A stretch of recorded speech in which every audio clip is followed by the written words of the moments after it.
আসসালামু আলাইকুম। North Pacific ocean থেকে সেলর্সের আরেকটা ভিডিওতে আপনাদের স্বাগতম। তো আমরা এখন আছি নর্থ প্যাসিফিক ওশানে। আসলে শুধুমাত্র নর্থ প্যাসিফিক ওশান বললে ভুল হবে, আমরা এখন আছি উত্তাল নর্থ প্যাসিফিক ওশানে। চীন থেকে অস্ট্রেলিয়াতে যাচ্ছি। আমরা অলরেডি কার্পেন্টারিয়া উপসাগর, আরাপুরা সাগর, সেরাম সাগর, হালমাহেরা সাগর, ফিলিপাইন বেসিন পার হয়ে এখন নর্থ প্যাসিফিক ওশানে আছি। আমি জানি আপনারা আমার রাফসি নিয়ে ভিডিওগুলো অনেক বেশি পছন্দ করেন। এই জিনিসটা আপনাদের জন্য অনেক রোমাঞ্চকর মনে হলো, আমাদের জন্য রাফসি মোটেও রোমাঞ্চকর না। আসলে যখন রাফসি হয় তখন জাহাজে প্রচুর রোলিং পিচিং হয়। এখন যেমন আমার পিছনে যদি খেয়াল করেন তাহলে দেখবেন যে জাহাজে রোলিং হচ্ছে, অর্থাৎ একবার ডানে হেলে যাচ্ছে, একবার বামে হেলে যাচ্ছে। তো যখন রাফসি হয় তখন আসলে আমাদের রাতে ঘুম হয় না।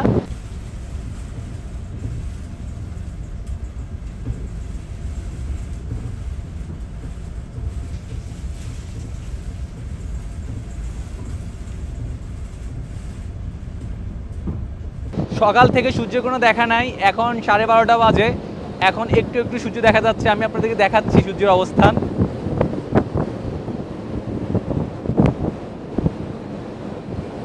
তো এই হলো সূর্যের অবস্থা।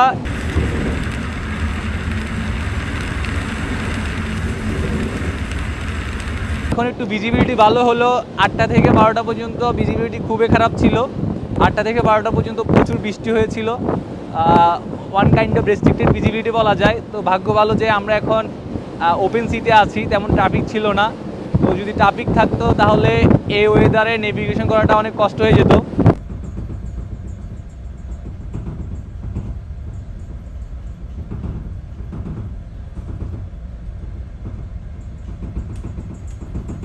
উইন্ড স্পিড প্রায় 35 নটের মতো, এই কারণে আমাদের শিপের স্পিড প্রায় 3 নটের মতো ড্রপ হয়েছে, অর্থাৎ প্রতি ঘন্টায় আমরা 3 নটিক্যাল মাইল কম যাচ্ছি। যদি বলি 1 নটিক্যাল মাইল সমান 1852 মিটার। এখন আপনারা হিসাব করে নেন 3 নটিক্যাল মাইল সমান কত মিটার হবে। আপনারা চাইলে কমেন্ট বক্সে জানাতে পারেন 3 নটিক্যাল মাইল সমান কত মিটার।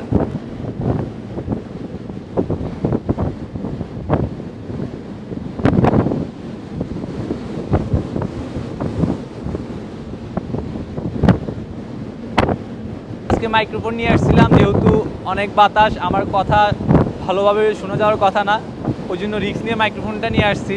ট্রাইপডের উপরে মাইক্রোফোনটা আছে, এটা অতটা মজবুত না।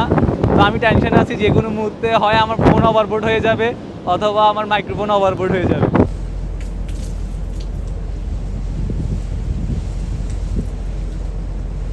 এর আগে আমি কয়েকবার নর্থ প্যাসিফিক ওশান পার করেছি, এতটা উত্তাল নর্থ প্যাসিফিক ওশানকে কখনো দেখিনি। এমন ওয়েদার আমি দেখেছি আটলান্টিক ওশানে। আমার কেরিয়ার অত বেশি না, মাত্র 3টা ভয়েজ। তো এই 3টা ভয়েজে এই প্রথম নর্থ প্যাসিফিক ওশানকে এতটা উত্তাল দেখলাম।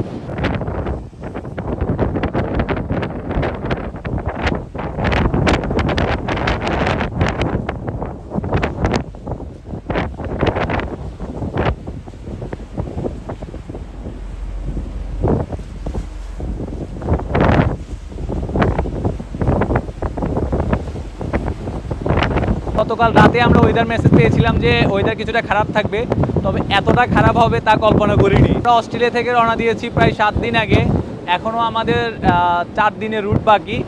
মাঝপথে এই অবস্থা আমাদের।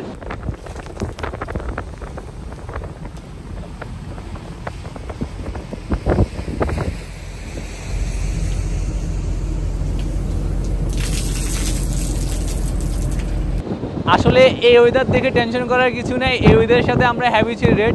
তো আপনারা যারা মেরিনার ফ্যামিলি আছেন তারা এই ভিডিও দেখে দয়া করে টেনশন করবেন না, কারণ এটা আমাদের জন্য আহামরি কিছু না। এরকম ওয়েদারে জাস্ট আমরা একটু শিপের স্পিড কম পাচ্ছি, এইটাই, তাছাড়া বড় কিছু হচ্ছে না। তবে একটু রোলিং পিচিং হচ্ছে, এই রোলিং পিচিং আমাদের জীবনের একটা অংশ।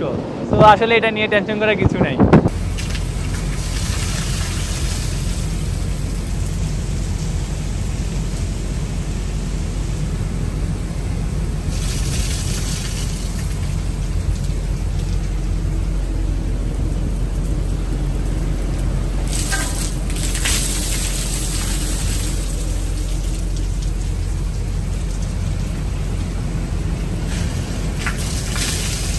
আমি মাত্র বাইরে থেকে ভিডিও করে কেবিনে আসলাম। তো একটা জিনিস খেয়াল করেন, এই যে কেবিনে আসার পর মনে হচ্ছে খুবই শান্তশিষ্ট ওয়েদার, বাইরে যে এতটা খারাপ ওয়েদার তা কেবিন থেকে অতটা বোঝা যায় না। তবে একটা জিনিস বোঝা যায়, যেটা রোলিং পিচিং হচ্ছে, বিছানায় শুই তখন দেখা গেছে ঘুমানোর সময় একবার ডানে যাচ্ছি একবার বামে যাচ্ছি। তবে আমি এখন আপনাদেরকে আমার বিছানা দেখাচ্ছি না, কারণ আমার বিছানা অনেক এলোমেলো। তো কোনোদিন যদি আমার কেবিনটা খুব সুন্দর করে গোছাই, ওই দিন হয়তো আমি আমার কেবিন ট্যুর দিব।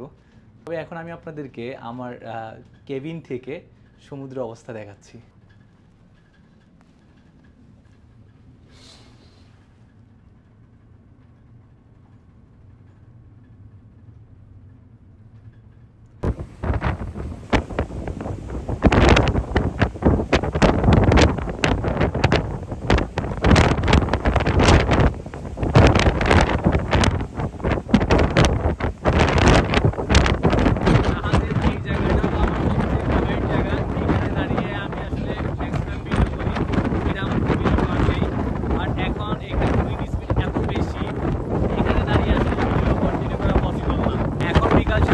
বাজে, আমি 3:30 বাজে ডিউটি অফ করে ফ্রেশ হয়ে একটু ঘুমাতে চেষ্টা করেছিলাম, বাট রোলিংয়ের জন্য আমার ঘুম ছিল না।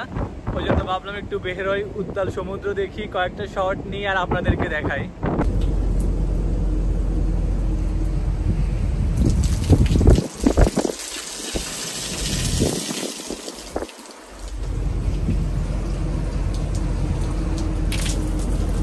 মাইক্রোফোন ছাড়াই এসেছি, আসলে উইন্ড স্পিড আগের থেকেও বেড়েছে, তাই মাইক্রোফোন নিয়ে আসা সহজ হয় নাই, কখনই অবস্থিত হয়ে যায়। তো আমি বুঝতেছি না আসলে আপনারা আমার কথা ভালোভাবে বুঝতেছেন কি না। এই যে মাঝে মাঝে দেখতেছেন আমার মোবাইলটা পড়ে যাচ্ছে, আমার ট্রাইপডের মধ্যে আমার মোবাইল, বাতাসের কারণে মাঝে মাঝে হাত থেকে মনে হচ্ছে যে ছিটকে পড়ে যাচ্ছে, এতটাই বাতাসের স্পিড। তবে এতে একটা জিনিস ভালো হচ্ছে, আপনারা অরিজিনাল ব্যাপারটা ফিল করতে পারতেছেন, বাতাসের স্পিড এবং বাতাসের যে শব্দ, এটা আসলে খুব ভালোভাবে ফিল করতে পারতেছেন।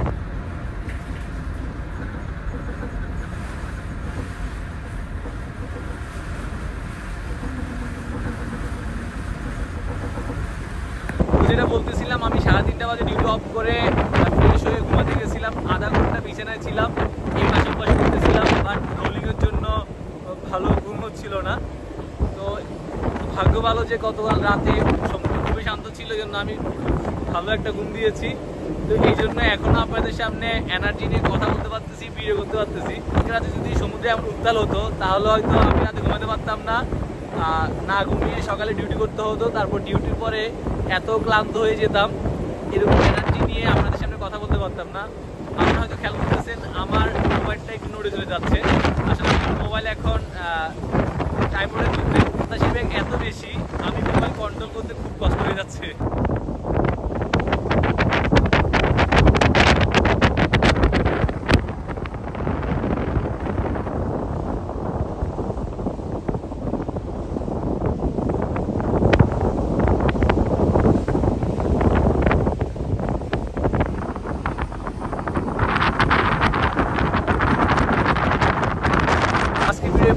দেখা হবে অন্য কোনো ভিডিওতে, ততদিন পর্যন্ত সবাই ভালো থাকবেন, সুস্থ থাকবেন আর নিজের খেয়াল রাখবেন, আশেপাশে মানুষের যত্ন নেবেন। ধন্যবাদ সবাই।